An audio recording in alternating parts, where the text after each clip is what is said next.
یہ ان کے ذہنی شکست خوردگی کی بات ہے. پھر اگلے دن کہے کہ خبردار اگر کسی نے -1 کی بات کی. کبھی کچھ کہتے ہیں، کبھی کہتے ہیں میری کرسی مضبوط نہیں ہے، یہ اللہ کی لین دین ہے، جو اللہ دیتا ہے تو دیتا ہے، لے لیتا ہے تو لے لیتا ہے. کبھی کہتا ہے جی کہ میں ہٹوں گا تو لوگ احتساب کریں گے اس کا. تو اس طرح حکومتیں نہیں چلتی ہیں. یہ ان کے اپنے اضطراب اور اپنے تذبذب کی علامت ہے، اس سے زیادہ کچھ نہیں. مولانا آپ نے کہا تھا دھرنے کے دنوں میں آپ کی جو لانگ مارچ کا جو وعدے کیے گئے تھے آپ کے ساتھ وہ پورے نہیں ہوئے. یہاں یہ ملتان بھی آپ نے کہا تھا. آپ وہی صحافی تو نہیں جس نے وہاں سوال کیا تھا. میرا خیال میں آپ اگر صحافی ہیں تو آپ کو سمجھ لینا چاہیے کہ میں آپ کو وہاں پورا جواب دے چکا تھا. نہیں، آپ نے کہا تھا کہ بہت جلد ان کا نام دیں گے. ابھی پریس کانفرنس وہی کہہ رہا ہوں نا، بہت سی صورتیں ہیں تو میں عرض کر رہا ہوں نا کہ میں نے آپ کو اسی جملے میں پورا جواب دے دیا تھا، لیکن میرے خیال میں آپ لوگ بال کا کھال اتارنے کے آدمی ہیں. جب حکمران خود کہہ رہے ہیں کہ 5 سے 6 ماہ ہمارے پاس ہیں تو آپ کتنا وقت دیتے ہیں؟ جی آپ حکومت کو کتنا وقت دیتے ہیں؟ دیکھیے، بنیادی چیز یہ ہے کہ تحریکیں سب اشتراک کے ساتھ چلائی جاتی ہیں تو وہ کامیاب رہتی ہے. حکومت تنہا قوت سے کی جاتی ہے تو وہ کامیاب رہتی ہے. یہ دنیا کا عمومی اصول ہے. میرے خیال میں اپوزیشن کی بڑی جماعتیں وہ کردار ادا نہیں کر سکی ہیں کہ جو حکومت کو گرانے کے لیے کافی ہوں. صرف الفاظ کی حد تک، پارلیمنٹ میں تقریر کی حد تک، ایک پریس کانفرنس کی حد تک. لیکن آپ دیکھیں جی کہ پرائم منسٹر کا الیکشن ہوا تو بڑی پارٹیاں تقسیم، پریزیڈنشل الیکشن ہوا تو بڑی پارٹیاں تقسیم، سینٹ چیئرمین کے خلاف عدم اعتماد آیا تو ان کے ممبران گئے. آخر وقت تک ہمیں پتہ نہیں چل رہا تھا. ایکسٹینشن کا مسئلہ آیا قانون سازی کا تو ان کا کردار آپ نے دیکھا. یہ کمزور کردار ہمیشہ حکمرانوں کو تقویت دیتا ہے، اور ظاہر ہے کہ اب پارلیمنٹ میں تو بڑی طاقت وہ ہے. تو اس لحاظ سے جب تک ہم یکسو نہیں ہوں گے اور ایک پلیٹ فارم پر، ایک پیج پر آ کر ایک ہی بات نہیں کریں گے، اور یہ مد نظر ہوگا کہ میرے تو کیسز ہیں تو میں نے تو اس میں بھی رعایتیں لینی ہیں، میں نے تو اس مشکل کو بھی فیس کرنا ہے، تو پھر شاید ہم اس طرح خواہشات کے مطابق قوم کو نتائج نہ دے سکیں جس کی قوم ہم سے توقع ہے. مولانا صاحب یہ فرمائیے گا کہ جب بات آتی ہے کسی قانون سازی کی، جب بات آتی ہے بجٹ کی منظوری کی، آپ ہی ماضی میں کہتے رہے، سب کہتے رہے کہ وزیر اعظم کو صرف پارلیمنٹ کے ذریعے ہٹایا جا سکتا ہے، یہ دھرنوں کے ذریعے، جب عمران خان صاحب دھرنا دے رہے تھے تو اب ایک موقع تھا کہ وہ چپ کر کے وہ بجٹ بھی منظور ہو جاتا ہے، سارے قانون بھی پاس ہو جاتے ہیں، حکومت بگنے پہ جاتی ہے کہ ہم جیت گئے، اپوزیشن منہ دیکھتی رہ جاتی ہے کہ ووٹ کیسے پڑ گئے ان کو. یہ کیا ہو گیا؟ نہیں، ووٹ تو ان کے پاس پورے تھے، تو اس میں کبھی وہ پورے تھے. جی بہرحال مینگل صاحب نے چھوڑ دیا ان کو، اور میری معلومات یا جہاں تک میرے ساتھ ان کی بات چیت ہوئی ہے وہ اپنے موقف میں مضبوط نظر آ رہے ہیں. اور اب ہے مسئلہ دوسری جماعت کا. قاف لیگ ہر مسئلے پر اختلاف کا اظہار تو کرتی ہے لیکن اس طرف بڑھ نہیں رہی. ایم کیو ایم اختلاف رائے کا اظہار کرتی ہے لیکن اس طرف بڑھ نہیں رہی. جی ڈی اے والے اختلاف رائے کی بات کرتے ہیں لیکن آگے بڑھ نہیں رہے ہیں. تو میں یہی عرض کر رہا تھا نا کہ حکومت کی سائڈ پر بھی تذبذب کا شکار ہے پارٹیاں، اور حزب اختلاف کی سائڈ پر بھی وہ یکجہتی موجود نہیں عملی طور پر، یعنی ذہنی اور فکری لحاظ سے موجود، لیکن عملی طور پر وہ یکجہتی نظر نہیں آئی کہ جس کی وجہ سے آپ جس طرح آزادی مارچ کو کامیاب دیکھ رہے تھے اور جس طرح قوم اس کے ایک نتائج کی منتظر تھی، تو اس میں ضرور وہ مشکل سامنے آئی. ہم نے تو اس کا پرزور الفاظ و مذمت کی ہے. بڑا ایک ناروا قسم کا، دہشت گردانہ قسم کا ایک حربہ ہے، اور ضرورت اس امر کی ہے کہ ایسے لوگوں کو جو ملک کی معیشت کے لیے بنیاد اور اس کے لیے اہم ہوتے ہیں، ان کا تحفظ اسٹیٹ کی ذمہ داری ہے. سر حکومت کو گرانے کے لیے ماضی ایک کے اندر یا ایک کے اندر آپ کوئی نہ کوئی لانگ مارچ کا ارادہ رکھتے ہیں، مزید ساری اپوزیشن پارٹیوں کو ساتھ ملا کے مل کر ساتھ؟ अगर हमारे से न पूछें ये बात, हम हर वक्त तैयार हैं। आज कश्मीर के हवाले से उनसे किसी को पूछ लें जी। कश्मीर के हवाले से एक बच्चे की तस्वीर चल रही है क्लास के ऊपर, उसमें बैठ के पूरी दुनिया को जगाने की बात की मासूम बच्चे ने। कश्मीर की सूरत हाल पे आप बात करें। मतलब कश्मीर बहरहाल हमेशा से मजलूम रहा है, कश्मीरी हमेशा से मजलूम रहा है। कश्मीरी बच्चे यतीम और फिर यतीम होते चले जा रहे हैं। यतीम बच्चे जवान होकर उस तहरीक को जिंदा रखे हुए हैं। लेकिन हमने कश्मीर को बेच दिया है। मुश्किल ये है, हिंदुस्तान तो उसका है ही दुश्मन, लेकिन जो इंडिया ने किया, इंडिया ने जो कुछ किया उसको जवाब हमने फराहम किया।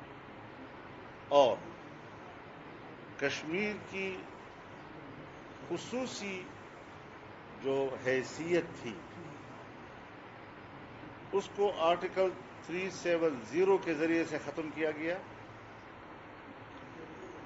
जब इस इक़दाम पर पार्लियामेंट के अंदर करारदाद आई तो हुकूमत ने आर्टिकल 370 के खात्मे की बात करारदाद में लाने से इनकार किया। क्यों? एक तरफ आप उसके इक़दाम की मजम्मत भी कर रहे हैं और दूसरी तरफ जो कुछ उसने किया है उसको करारदाद में भी नहीं ला रहे। यहां से दोगली पॉलिसी का अंदाजा लगता है कि हम कश्मीरियों के साथ कर क्या रहे हैं। लिहाजा कश्मीरियों के साथ हिंदुस्तान जुल्म कर रहा है और हम मुनाफिकत कर रहे हैं। बोल रहे शाहबाद में मंदिर बन रहा है, थोड़ा उसको बता रहे हैं। शाहबाद में मंदिर जो है वो बनाया जा रहा है। मेरा तो ये ख्याल है कि इस पर अहले इल्म उलमाए किराम के इज्तिमाई राय आनी चाहिए। हमारे पास इदारे मौजूद हैं, वफाकी शरई अदालत का इदारा मौजूद है, हमारे पास इस्लामी नजरियाती कौंसिल का इदारा मौजूद है। फौरी तौर पर हम उसमें जाएं कि इस्लामाबाद में मंदिर हो या गिरजा हो या गुरुद्वारा हो, इस किस्म की चीज़ों की तामीर के बारे में शरीयत क्या कहती है और इनके और हमारे बीच में पोजीशन क्या है। तो इस पूरी चीज़ को वाज़ेह करने के बाद फिर ये राय कायम होनी चाहिए। बात चीज़ें होती हैं जज्बाती, हम अक़लियतों के खिलाफ जज्बाती बिल्कुल भी नहीं है, नंबर एक।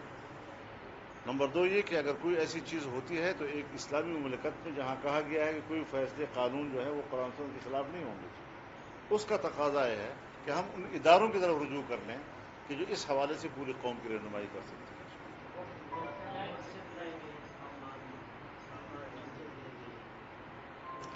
इसकी नौयत का मुझे इल्म नहीं है, क्यों गिराई गई है, इसकी क्या वजूहात वो बताते हैं, इस पर मुझे तफसील मालूम नहीं है। मतलब कोरोना वायरस की सूरत हाल के बाद मदारस के अंदर जो बच्चे पढ़ते हैं उनके लिए किसी ऑनलाइन एजुकेशन का बंदोबस्त किया गया है, या तो इसके तहत आप चाहते हैं कि वो दोबारा से अपने मदारस के अंदर आगे बढ़े, वो कौन सा निज़ाम है? आप बड़े लोग हैं और HSN में आप लोग पढ़ते हैं, आप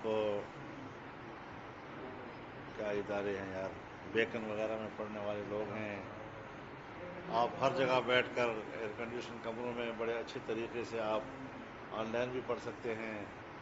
मदरसे का गरीब तालिब इल्म, गरीब बच्चा, देहात में रहने वाला, उसमें कितने लड़के होंगे जो ऑनलाइन को अफोर्ड कर सकेंगे या ये मौके उनको हासिल होंगे। यहाँ मसला बुनियादी ये है कि अगर हुकूमत कहती है कि अगस्त में खोले जाएंगे तो जून, जुलाई, अगस्त ऑलरेडी हुकूमत की छुट्टी के दिन हैं, वो पहले से हैं।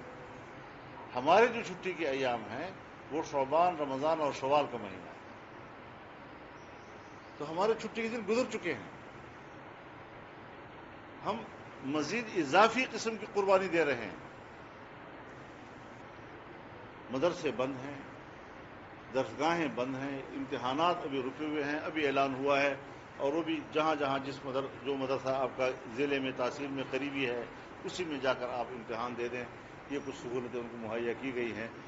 लेकिन बहरहाल दीनी मदारस, एक तो ये बाकायदा मदारस है, ये रजिस्टर्ड निज़ाम तालीम है, मामूली निज़ाम तालीम नहीं है। इस पर हुकूमत के और मदारस के दरमियान मुआहिदात हुए हैं, इसके निसाब पर इत्तिफाक हुआ है, इसके मालियाती निज़ाम पर इत्तिफाक हुआ है, इस मदारस की इंतजामी ढांचे को तय किया गया है, फिर मुआहदात हुए हैं। हमने यहाँ तक तस्लीम किया है कि अगर आप दीनी मदारस के बच्चों को असली उलूम देना चाहते हैं, आप हमें 2-3 मज़ामीन जो नागुज़ीर हैं वो बता दें, ताकि जो बच्चा उनका इम्तिहान दे दे वो डायरेक्ट MA और BA कहलाएगा। इक्वल टू BA और MA नहीं होगा, डायरेक्ट BA और MA होगा। हमने ये भी मान ली है, इस शर्त को भी हमने तस्लीम किया है। उसके बावजूद बार बार हम यहाँ आपके सामने भी कह चुके हैं कि मदारस के हवाले से मदारस की इस्लाहात का जो लफ्ज़ है, इसको हम अपने खिलाफ तौहीन समझते हैं। मदारस तो इस्लाही तहरीकें हैं, मदारस तो मुआशरे की इस्लाह करने के लिए वजूद में आई हैं। मदारस का अपना एक मोटो है, अपने अहदाफ हैं, और आप इस किस्म के अल्फाज इस्तेमाल करके उसका तज़हीक करना चाहते हैं। अपने मदारस की इस्लाह करो। बाकी रही ये बात कि 500 अरब रुपए किस चीज़ के लिए आपने मुख्तस किए, हम नहीं मानते। अपने घर को 500 अरब रुपए, कोई ज़रूरत नहीं है आपको 500 रुपए की। और एक तरफ फैसले कबूल नहीं हैं। जब आपके साथ इत्तेहादी तंजीमात मदारस की मीटिंगें हो रही हैं, एक एक इशू पे गुफ्तगू हो रही है, जब तक कोई चीज़ तय नहीं है, आप कैसे कहते हैं कि मदारस की इस्लाह, आप कैसे कहते हैं कि मदारस जो है वो हुकूमत के मातहत होंगे, आप किस बुनियाद पर कहते हैं कि निसाब जो है वो मुश्तरका हम तय करेंगे? तुम्हारे हुकूमती निसाब को जो आप लफ्ज़ इस्तेमाल करते हैं यकसान निसाब तालीम, यकसान निसाब तालीम को तो आपके अपने असली उलूम वाले मदारस ने कबूल नहीं किया। जो असली उलूम पढ़ाने वाले प्राइवेट इदारे हैं, उन्होंने यकसान निज़ाम तालीम के फ़लसफ़े को तस्लीम नहीं किया। मुझसे कैसे आप जबरी बनवा सकते हैं ये बातें? लिहाजा ये सारी बातें एक तरफा है, एक तरफा कोई बात काबिल कबूल नहीं है। हम अपनी तालीम, अपने इख्तियार, अपने मनहज और अपने सवाबदीद के साथ पढ़ाएंगे और किसी किस्म की मुदाखलत हम कबूल नहीं करेंगे। 10 ज़िलहज को